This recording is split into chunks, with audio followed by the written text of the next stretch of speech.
Hi, everybody. Welcome to our new episode on Rethink Life. Let me just get started by letting you know that we are sponsored by the Institute of Metaphysical Science, established in 1959 as the Margaret Laird Foundation, researching, exploring, living, and teaching the science of being and the causal nature of consciousness. You can view the website at scientificmetaphysics.org. Everything we've been doing for this last little bit has been all about and all pulled from and referencing the book, Government is Self-Government. So and you can get that book at the website, scientificmetaphysics.org, but that's what we have been referencing. So today's episode is exploring right accesses new freedoms. So that's what we're going to be exploring. And the right of the individual to think their own thoughts, to be your own identity or body, your own authority for truth, we might call the grace of God. And Margaret Laird says the grace of God means that each individual is his own life principle, one conscious infinitude of existence, one mind, capital M, mind. I like that sentence. Yeah, it's excellent. And Bicknell Young said, freedom from your trial does not consist in destroying what appears to you as an evil condition or even an evil belief, but your freedom consists in the exercise of your realization of the totality of love, capital L, and your acceptance of that is a new you. In the effort to overcome evil as though there could be a false substance, the mind or human perception is kept in constant confusion and turmoil. Our problems and their solution rest in ourselves. By grace are ye saved. Yep. And it's only when right, good, capital G and capital R, is lived conceptually as other, is out there, is not I, that one becomes a player in the game of right versus wrong, versus morality versus immorality, good versus bad. And this game is a game of cops and robbers, of war and of untold misery. And that's right from Government is Self-Government on page 45. So as we jump into today, Betty, what do you have to say about the conversation before we dive into all the quotes?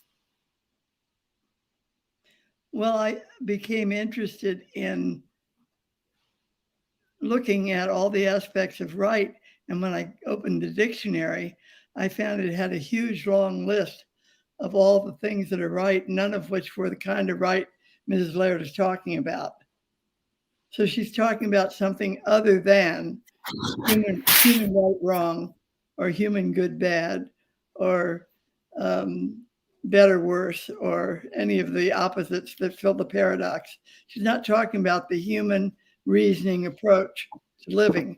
She's talking about, she actually is talking about a self-discovery that has you in charge of you totally. And the only time that that is really impactful is when you realize that you is not the two-legged thing you see in the mirror. So that's where I went with that. Yeah, very good. So then the capital RIGHT, right, is something other than the human experience of right and wrong. Right. And so when you think about other than the human experience of right and wrong, it's kind of beyond that. Like, I remember your conversation about paradox, where you've got as much good as you have bad. You have as much right as you got wrong.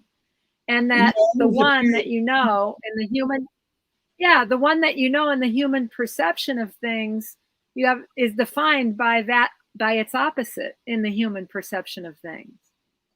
Which is equally present defining it.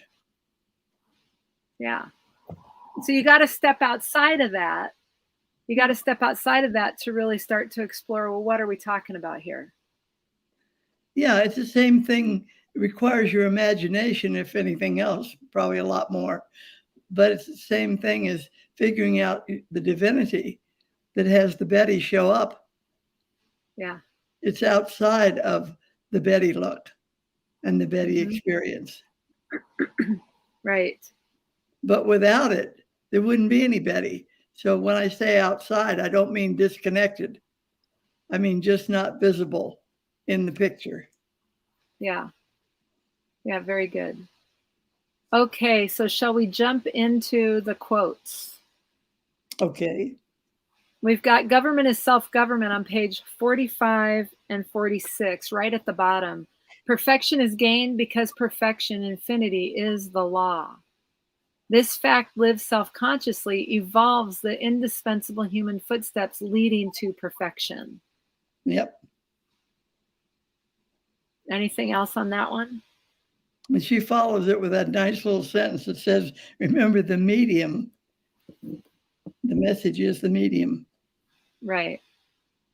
In the medium. The message is the medium. Yep. Yeah, very good. And then we go over to Unity of Good by Mary Baker Eddy on page 49, line 7. The more I understand true humanhood, the more I see it to be sinless, as ignorant of sin as the perfect maker. As is the perfect maker. Yeah. As is the perfect maker. There's a space missing, but yeah. Yeah. So what is true humanhood? True humanhood, divinity in action showing up the only way I can see it. Good. Great. Okay. How do you access that? With acknowledgement. Begins there. And then what? Willingness, and let it alone. Let what alone? All of the picture. Yeah. All of the circumstances, the seen, heard, felt, taste, touch, let it alone. Yep. It means living it. When you've acknowledged it, now live it that way. Yeah. Yeah, good. Yeah, it's not just an intellectual exercise to say it's all perfection functioning. Now, God damn it, why does it look this way? Terrible. All right. And in Mind is the Athlete on page 112, you say it this way. Self-discovery has you focus on the reality of the presence that you are rather than the shifting view of that presence. Yep. And that humanity, that human picture is that shifting view, that forever shifting view, like every instant, every instant, every instant. And what has it shift? Letting it alone. Yeah, but letting it alone doesn't do it. Acknowledging the facts of being. Living that fact has that picture shift. Right, but living the fact of being. That's right. Living the not fact. not the judgment about what I think about the fact. Okay. Not the judgment of what I think about the occurring. Okay. Right? I may love or hate the occurring, doesn't matter. That's not like, thank you for sharing. Exactly. But when you get all hooked up in the occurring and we want it to be different, we want it to change, and we want to do away with something, that's all playing with the false belief. Yep. And the belief is only false when you see it that way. If you're living it as true, it's not being false for you. You're experiencing it. And it's called sin, disease, and death. But it doesn't, sin, disease, and death, but it doesn't mean that you're effective with it. Well, you're effective if you're suffering with it. Okay. Choose your level of suffering. Okay. It's all up to you. Exactly. All right. And then on the next, let's see, what did I do here? I'm missing one. Let me go find it. Page 46. 13, 15, 16, 9. I'm missing one. All right. So on page 46, in Government is Self-Government, In this science, the terms God and man take on the meaning of one self-existing, self-manifesting, self-realizing life principle or mind. Mm-hmm. So And the in term, science and health, go ahead. yeah, the terms, just look at what that says. Maybe read it again slowly. Okay. In government is self-government on the left, page 46. In this science, the terms God and man take Okay, on the meaning. Say what? those terms, God, man. Now what about God, man? They take on the meaning of one self-existing, self-manifesting, self-realizing life principle or mind. That's huge. That's huge. In this science, the terms God and man, we're not talking about point of view of something miraculous that we call God. We're not talking about man as a two-legged thing you see in the mirror. We're talking about the divine principle of being, the source of the universe and everything in it. And we're talking about the reflective presence of that source called man. Mm-hmm. And when you get that clear, look what you've got. One, self-existing, self-maintaining, self-realizing, self-manifesting life principle. You've got mind, intelligence functioning. And you may call it Betty or Kim, but it will be evident in the way you live with freedom and joy and peace. Right. Yeah. I also like what Margaret Laird said right after that in the same page. She quotes Abraham Lincoln. Yep. And she said the idea of one all self-government was expressed by him when he said, "This nation under God shall have a new birth of freedom, and that government of the people, by the people, for the people, shall not perish from the earth." Because Yep. government is self-government.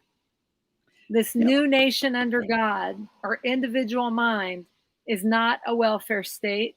If in ignorance it takes on the role of savior, sharing its largesse, making the world safe for democracy, it treads a jungle path with dangerous detours.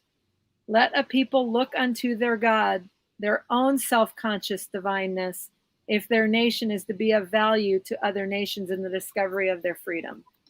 Yep. Excellent. So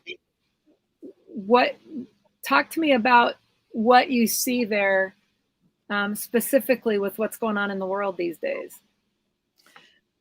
Well, it seems to me like it's putting a challenge up for every individual. We all look, and the first thing that occurs to you is, well, the government should do something. Why doesn't our president do more? Why don't the other nations walk in and take care? Why don't, and why not?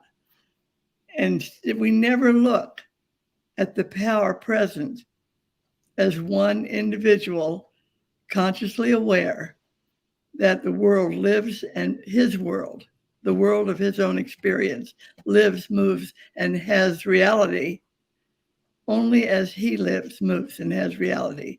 Not because the government did something, not because the other guy over there went down the street and did something. It's who are you being that has freedom occur. Mm-hmm. So prayer becomes a very precious thing and not something to be looked at casually. Prayer is the Right. recognition of the divinity of humanity. Right. Yeah. Yeah. Okay. Very good. Um, in Science and Health, on page 9, starting on line 12, Mary Baker Eddy expresses it this way, and sorry for the type, but it was a long quote. It's very small type. The talent and genius of the centuries have wrongly reckoned. They have not based upon revelation their arguments and conclusions as to the source and resources of being, its combinations, phenomena, and outcome, but have built instead upon the sand of human reason. Yeah. And I love the image that you get with that, the sand of human reason. It not only is forever shifting and moving, it's unaccountable and it's undefinable.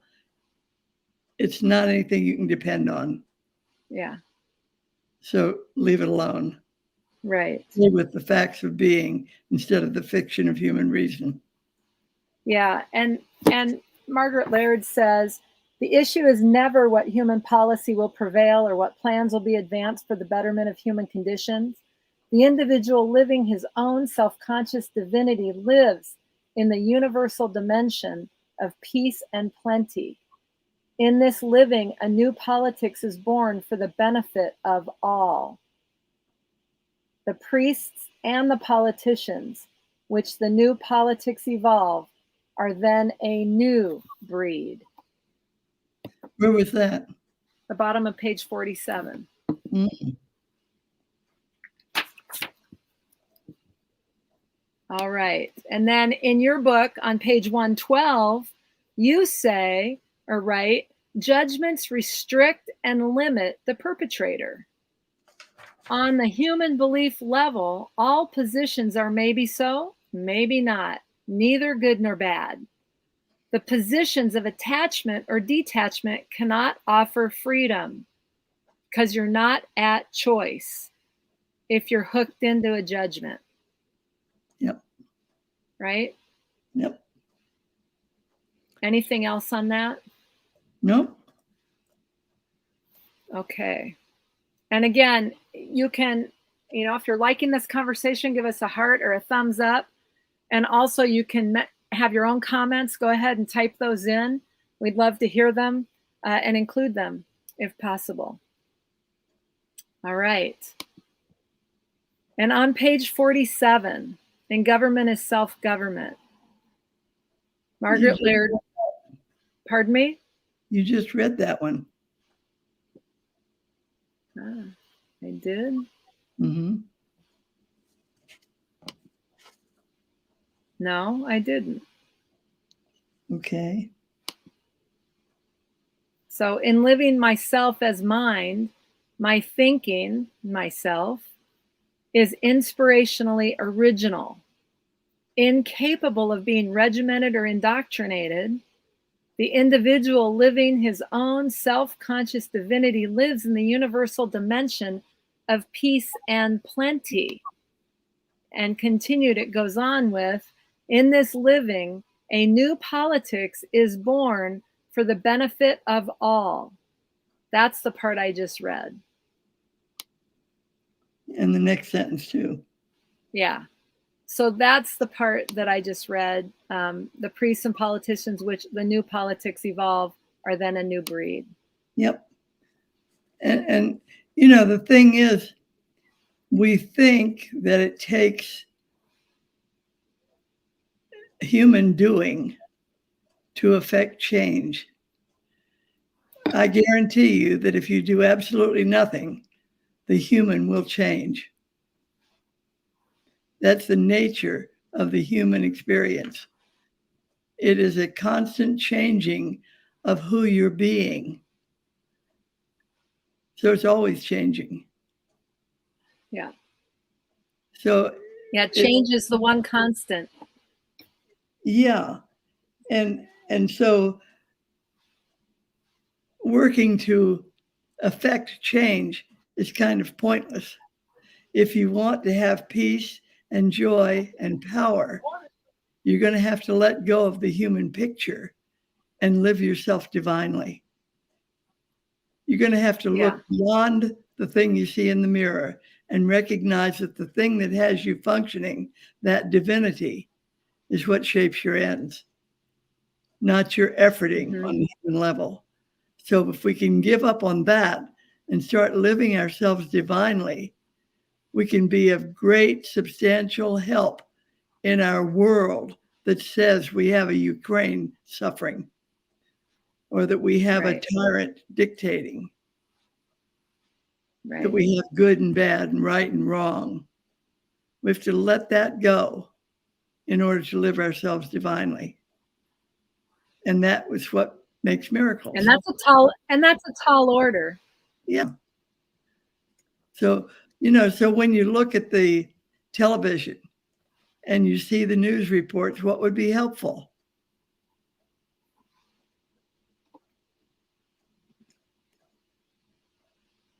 Helpful to know that it's all perfection function, and this is what it looks like right now for our best view of what's needed for our own self-discovering. If that's the best view I've got, I got to get busy and be myself rather than a victim of a view. Yeah. If I let the view dictate to me how to feel and how to act, it's going to be human reasoning with no substantial help. Right. But if I can leave that alone, and even for an instant, recognize that there is a power greater than any of that stuff that's already present, whole and perfect. Just that acknowledgement alone gives you a shift in what's going on. Right. Okay. Yes. And Sandy Jackson says, is not all ever present, perfect, whole, and complete? Well, I would say to her, is it?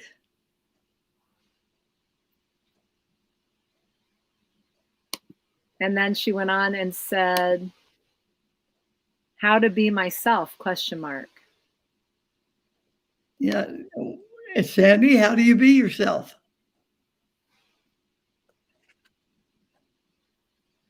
Yeah. Right.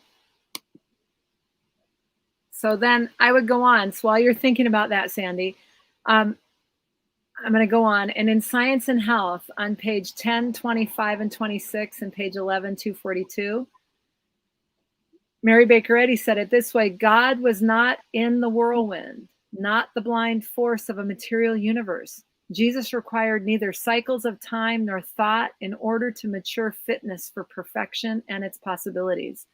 The kingdom of heaven is here and is included in mind, capital M. Yep. And then so nothing missing. I wrote a little note in there. It says, while ye say there are yet 4 months, we have to wait a few months. And then cometh the harvest. I say, look up, not down. Look up and gather the harvest by mental, not material processes. That's the same thing we've been talking about. Right. Acknowledge the divine presence that is the source and condition of all being. Right. And we also have this quote from Science and Health: divine science resolves things into thoughts and replaces the objects of material sense with spiritual ideas. That's right. Thanks. All right. And Sandy Jackson says, presencing one allness. I think in response to how to be myself. Yes. Thank you. Is there any way that has to look? All right. And then in Mind is the Athlete on page 113, with no language attachment to limit your horizon, experience manifests the peace and joy and power that constitute and source your humanity. Yep. And by language, you mean all the seen, heard, felt, taste, touched, all the senses, all the sensorium, all that, right? That's what you mean by language. My human picture of living. See, what the human picture of living is for each one of us, it's our feedback telling us what we're thinking. This is where I'm standing right now, standing and being Betty. And I have to recognize that in order to say, wait a minute, Betty doesn't have the power to cause anything to improve or change or be fixed. What does? The information that there is a divinity present that I'm calling Betty because that's my best view at the moment. But that divinity constitutes peace and joy and power present now. Right. Okay? Yep. And Sandy Jackson says, give no power to the look. Thank you. Right on. And I said, metaphysical science, when understood, would have you leave the paradox alone, as Kim mentioned earlier, and walk on with no view dominating, dictating, or influencing your actions. Right. Yep. Very good. All right. Anything else you want to say on any of this? Me? In closing. Yeah, in closing. What's your challenge to those listening? Like honor your ability and capacity to recognize facts and to let alone the fiction, the belief systems, the look of things. Yeah. So next week, we're going to continue this conversation. And again, if you have Government is Self-Government, which you can pick up through the IMS at scientificmetaphysics.org, if you have it, this is all in chapter 5. We're going to be continuing that and finishing that up, that chapter, because there's so much more to cover here. So we're going to be doing that next week. We'll see you next Tuesday at 7 p.m. Central, 5 p.m. Pacific. And until then, watch your own judgments and thinking. Reconcile that. Acknowledge the facts of being and see what opens up. See what freedom comes. And we'll see you. Don't be overwhelmed by the television reports. Right. Be willing to be yourself. All right. Until next week. We'll see you then.